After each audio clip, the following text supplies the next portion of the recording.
¿Qué tal? Muy buenos días. Mi nombre es Eric Magaña Ruiz y hoy voy a platicarles acerca de el neurosueño como parte de la asignatura que lleva el mismo nombre dentro del programa de maestría en neurociencias aplicadas a la educación. Esta asignatura se encuentra bajo la dirección de la doctora Eva Bastida.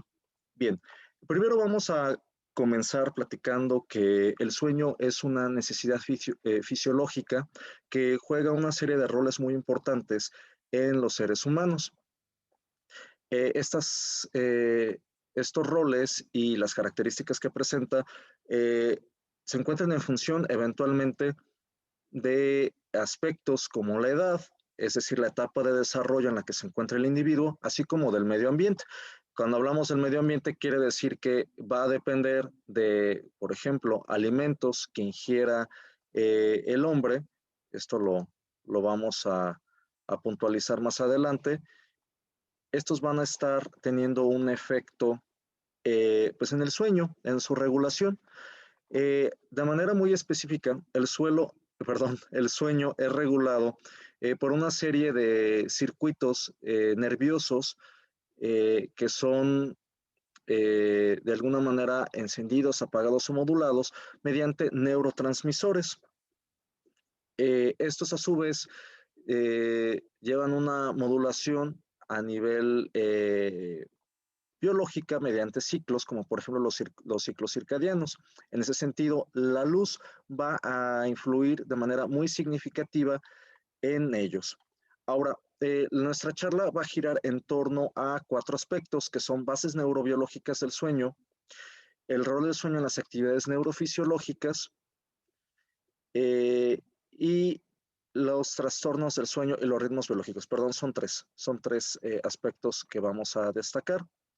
En cuanto al primero, las bases neurobiológicas del sueño, como les comentaba, hay una serie de neurotransmisores o sustancias que van a intervenir en que se detone esta señal para que se induzca el sueño. Dentro de ellos van a participar un nucleócido, que es la adenosina, que en conjunto con la melatonina va a ser una sustancia producida a partir de la serotonina. Serotonina es un neurotransmisor muy importante que tiene que ver con ciertos estatus de bienestar y demás, y que se van a producir en el área hipotalámica, particularmente en la glándula pineal. Otros aspectos, otros factores que van a influir en que se induzca el sueño es el descenso de la temperatura, así como eh, la luz. Ahora, así como la adenosina y la melatonina van a estar involucrados en la modulación del sueño, vamos a tener, por ejemplo, que otro tipo de sustancias como la dopamina o el ácido gamma-aminobutírico, que es el mejor conocido como GABA, van a inhibir esto. Es por eso, por ejemplo, que en el consumo de cierto tipo de sustancias estimulantes como metanfetaminas, pues se ve bloqueado precisamente el sueño, ya que van a estimular la liberación de dopamina y esta pues va a intervenir en el ciclo del sueño. Ahora, hablando propiamente de las fases del sueño, se distinguen cuatro: la fase 1, fase 2, fase 3, fase 4, y también se maneja la fase R. Ahora, la fase 1 es conocida como el sueño ligero o es la etapa de somnolencia. La fase 2 es la de aparición de patrones de actividad cerebral y la fase 3 y eh, la fase 2, que donde aparecen estos patrones de actividad cerebral, también se conoce como sueño ligero, y la fase 3, la fase 4, junto con la fase R, forman parte del sueño REM. En la fase 3 y la fase 4, la frecuencia de actividad cerebral se hace más lenta. Esto de acuerdo a los reportes de los electroencefalogramas.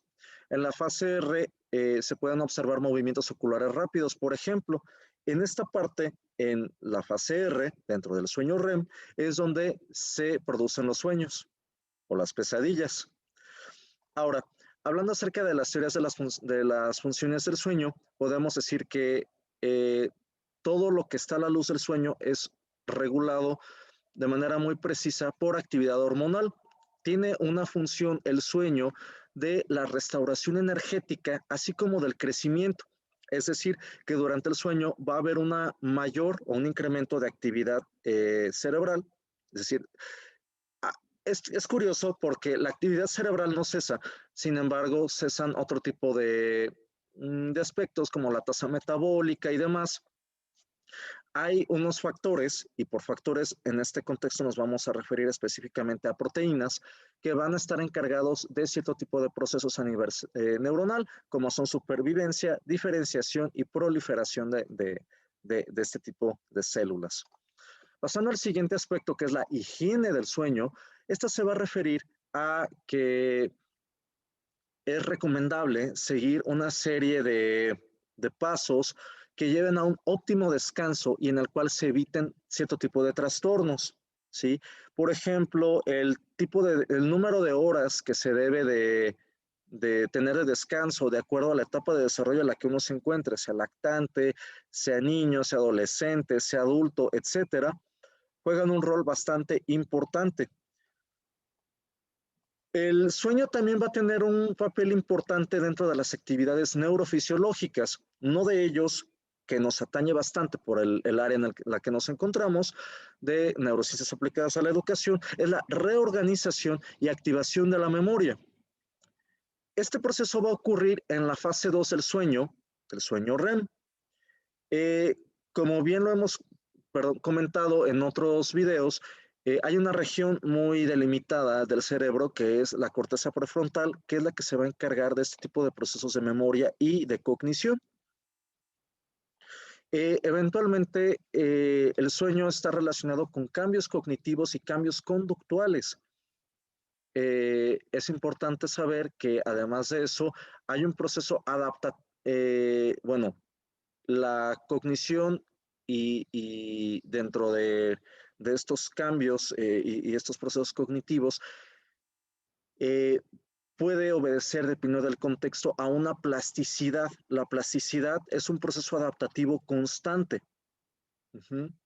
Entonces, de manera en concreto, podemos decir que las horas del sueño se van a traducir como eh, una manera de volver más eficientes procesos cognitivos debido al trabajo que se hace de el acceso y la reorganización de la información, de lo adquirido durante el día y su resguardo en la memoria a mediano o largo plazo.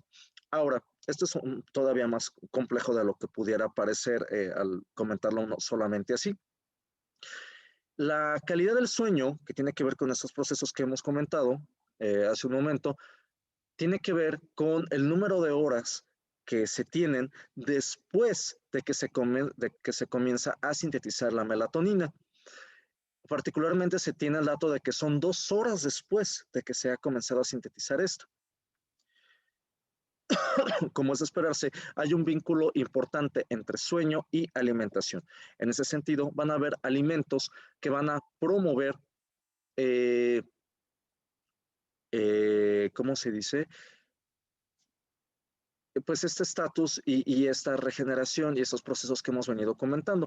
Hay alimentos que favorecen el sueño, que son aquellos ricos en triptófano, por ejemplo, pescado, algunos frutos secos, la leche, por ejemplo, eso de que es tomar un vaso de leche tibia antes de dormir, pues bueno, venga que si está tibio o no, eso es lo de menos. Lo importante es la leche ya que es rica en este aminoácido, en el triptófano. Por otro lado, van a haber sustancias que van a perjudicar o van a inhibir el sueño. Alimentos como la cafeína, como el alcohol, algunos irritantes, algunas especias, debido a que estas van a generar cierto tipo pues, de gases, de flatulencias durante su metabolización, pues van a inhibir el sueño. Hay una relación también directa del sueño y el deporte. El sueño juega un rol importante en los deportistas, ya que es ese periodo de reposo, de recuperación, pero además de síntesis de proteínas. La síntesis de proteínas comienza precisamente en la noche. Cuando se encuentra en ese estatus el cuerpo, es donde se entra a la etapa de anabolismo. Ajá. Al mismo tiempo, el deporte juega un rol importante ya que va a promover la síntesis de endorfinas, que son estos neurotransmisores que van a modular una serie de funciones importantes en el organismo. Un ejemplo de ello de esta modulación es que van a incrementar los niveles de melatonina y van a disminuir el estado de insomnio y por ende van a disminuir los niveles de cortisol, recordando que el cortisol es como la hormona, podemos decir, antagónica a la serotonina. El cortisol es la hormona del estrés. Ahora, hablábamos de sueño y de qué tantas horas es recomendable dormir. Bueno, hay estudios que se ha observado cuál es como la media de horas sueño que debe tener un individuo dependiendo de la etapa de su desarrollo. En ese sentido, se hace un gradiente de número de horas. Por ejemplo, en recién nacidos se tiene el dato de que deben dormir de 14 a 17 horas aproximadamente, mientras que ya en infantes va disminuyendo un poquito de 12 a 15 horas. En niños que ya comienzan a caminar, podemos decir que de las edades este, de 9 a 10 meses, estas horas sueño oscilan alrededor de 11 a 14 horas. Cuando son niños ya de preescolar, de 3 a 5 años, el número de horas que deben dormir es de 10 a 13. Un infante o un niño que se encuentra en la primaria, por ejemplo, que tiene alrededor de 9 a 11 años, lo normal es que duerma de 7 a 8 horas y así nos podemos ir hasta llegar a un adulto que debe dormir un promedio de 7 a 9 horas, mientras que un adulto mayor oscila en dormir igual también de 7 a 8 horas. Entonces, si se fijan, empezamos con 17 horas y al final se termina con 7. Es más o menos la media, ¿no? Ahora bien, hay una serie de trastornos que se puede tener bueno, con respecto al sueño. He enlistado algunas de ellas, no voy a ahondar mucho en estas porque tenemos cierto límite de tiempo para esta charla, pero algunas de ellas son, por ejemplo, las disomnias, el insomnio, la narcolepsia, el sueño insuficiente, las parasomnias, el sonambulismo y la parálisis de sueño, que esta última es muy particular, ¿no? Se ha asociado a cierto tipo de eventos sobrenaturales en algunos casos. En ese sentido, hay técnicas que ayudan a determinar pues, cuál es la causa, ¿no? Del por qué se tiene este trastorno. Entre ellas, pues hay uno que es el monitoreo continuo a través de un electroencefalograma, pero a ese se le suman otro tipo de técnicas, como es el electroocular, perdón, es un poco cacofónica esta palabra, electrooculograma, también el electromiograma submentoniano, flujo de aire nasal u oral, el esfuerzo respiratorio, oximetrías, electrocardiograma, electromiograma del músculo tibial anterior y la monitorización de la posición del paciente. Son algunos ejemplos de técnicas que se utilizan para evaluar esto.